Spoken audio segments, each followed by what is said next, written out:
The autumn wind whispered through the quiet suburban street, carrying with it the scent of fallen leaves and distant wood smoke.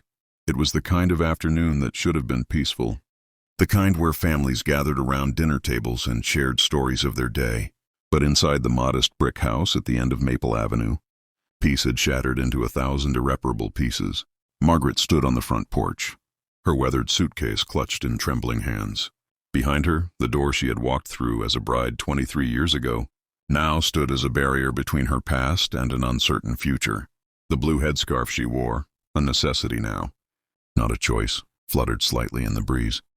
Her eyes, once bright with dreams and possibilities, now held the hollow exhaustion of someone who had fought too long and too hard, only to lose everything. Her husband Robert stood in the doorway, his face twisted with anger and something else, something that looked dangerously close to disgust. His voice, which had once whispered love and promises, now cut through the air like broken glass. "You spent it all?" he shouted, his words echoing down the empty street. "Every last penny we saved for our future, gone. How could you be so selfish?" Margaret's lips parted, but no words came. What could she say? That the cancer ravaging her body had cost more than they had ever imagined? That each treatment, each medication, each desperate attempt to stay alive had drained their savings? Account like water through cupped hands? That she had only wanted to live, to see one more sunrise, to have one more chance to hold the life they had built together? Behind Robert, partially hidden in the shadows of the house, stood Vanessa. She was younger, beautiful in the way that Margaret had once been before illness had stolen her strength. Vanessa's arms were crossed, her expression carefully neutral, but her eyes held a glint of satisfaction. She had been Robert's assistant for 6 months now, though Margaret had known the truth long before Robert thought she did. Sickness might have weakened her body, but it had sharpened her awareness of everything else. "Robert, please," Margaret finally whispered, her voice barely audible. "I had no choice. The doctor said—" "I don't care what the doctor said." Robert's face had turned a dangerous shade of red. "You should have asked me. You should have discussed it with me. That money was for both of us, for our retirement, for our future." "I thought I was your future," Margaret said softly. The words hung in the air between them, heavy with truth and sadness. For a moment, something flickered across Robert's face. Regret, perhaps, or the ghost of the man he used to be. But Vanessa placed a delicate hand on his shoulder, and whatever softness had begun to surface vanished. "You need to leave, Margaret," Robert said, his voice now cold and flat. "I can't do this anymore. I can't watch you drain everything we worked for.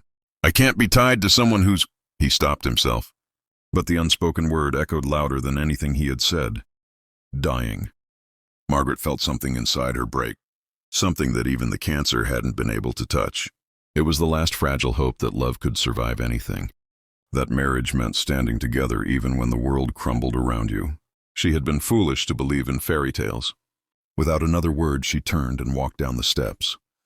Each movement sent waves of pain through her weakened body, but she kept her back straight and her head high. She would not give him the satisfaction of seeing her collapse. Not now, not ever. She heard the door slam behind her, the sound final and absolute. Margaret walked slowly down Maple Avenue, her suitcase growing heavier with each step. She had nowhere to go. Her parents had passed away years ago, and her only sister lived across the country. Friends had grown distant during her illness, some from discomfort, others simply absorbed in their own lives. She had become invisible, a ghost haunting the edges of a world that had moved on without her. The local shelter would take her in, she supposed. Or perhaps there was a church that offered temporary housing. She had contributed to such charities over the years, never imagining she would one day need them herself. Funny how life worked. How quickly a person could fall from comfortable, middle-class security into desperate uncertainty. As the sun began to set, painting the sky in shades of orange and purple, Margaret found herself sitting on a bench in the small park where she and Robert had once brought their picnics, back when they were young and invincible, back when forever seemed possible. She closed her eyes and allowed herself, for just a moment, to feel the full weight of her despair. "Mrs. Henderson?" Margaret's eyes snapped open. A man in a crisp suit stood before her, holding a briefcase and looking at her with an expression of concern, mixed with professional purpose. "Yes?" she managed, her voice hoarse. "My name is James Crawford. I'm an attorney with Morrison Crawford and Associates. I've been trying to reach you for 3 weeks, but I couldn't get past your husband on the phone." He paused, studying her face. "I have some news about your uncle, Edward Whitmore." Margaret blinked, confused. "Uncle Edward? But I haven't seen him since I was a child. He moved to Australia decades ago. We lost touch after my mother passed." "Yes, well," Mr. Crawford sat down beside her on the bench, his movements gentle and deliberate. "Your Uncle Edward passed away 6 months ago. He was quite elderly, and apparently he had followed your life from afar, even though you weren't in regular contact." Margaret felt a pang of sadness. Uncle Edward had been kind to her as a child, always bringing exotic gifts and telling fantastic stories of his adventures abroad. But life had pulled them in different directions, as it so often did. "I'm sorry to hear that," she said quietly. Mr. Crawford opened his briefcase and removed a folder. "Mrs. Henderson, your uncle was a very successful businessman.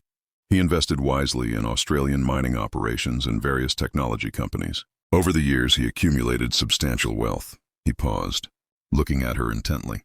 "He left everything to you. You are his sole heir." Margaret stared at him, the words not quite making sense. "I don't understand. Your uncle left you his entire estate, after taxes and various settlements. The amount comes to approximately $103 million. The world seemed to tilt sideways. Margaret gripped the bench, certain she had misheard, or that the cancer treatments had finally affected her mind. "That's not possible." "It's very possible, and it's very real," Mr. Crawford said gently. He pulled out documents: death certificates, bank statements, investment portfolios.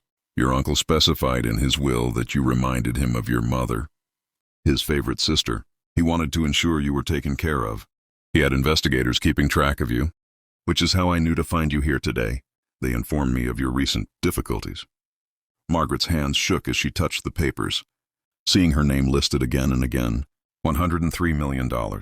It was an incomprehensible amount, more money than she had ever dreamed of having. And it had come one day too late to save her marriage. Or had it? She thought of Robert, of his anger and disgust, of how quickly he had turned away from her when she needed him most. She thought of Vanessa, standing smugly in the home Margaret had worked to make beautiful, wearing the satisfied smile of someone who had won. "Mrs. Henderson?" Mr. Crawford's voice was gentle. "Are you all right? I know this is overwhelming." Margaret looked up at him, and for the first time in months, she felt something other than despair. It wasn't quite joy, the wounds were too fresh for that. But it was something stronger and more enduring: clarity. "Mr. Crawford," she said slowly, "I need you to do something for me. I need everything to be handled discreetly. I don't want my husband to know about this inheritance." "Not yet, maybe not ever." The attorney nodded, understanding dawning in his eyes. "Of course. What would you like to do first?" Margaret thought for a long moment, watching the last rays of sunlight fade from the sky. "First, I need to find a place to live, somewhere quiet where I can heal in peace. Then I need to continue my treatment, properly this time, with the best doctors available.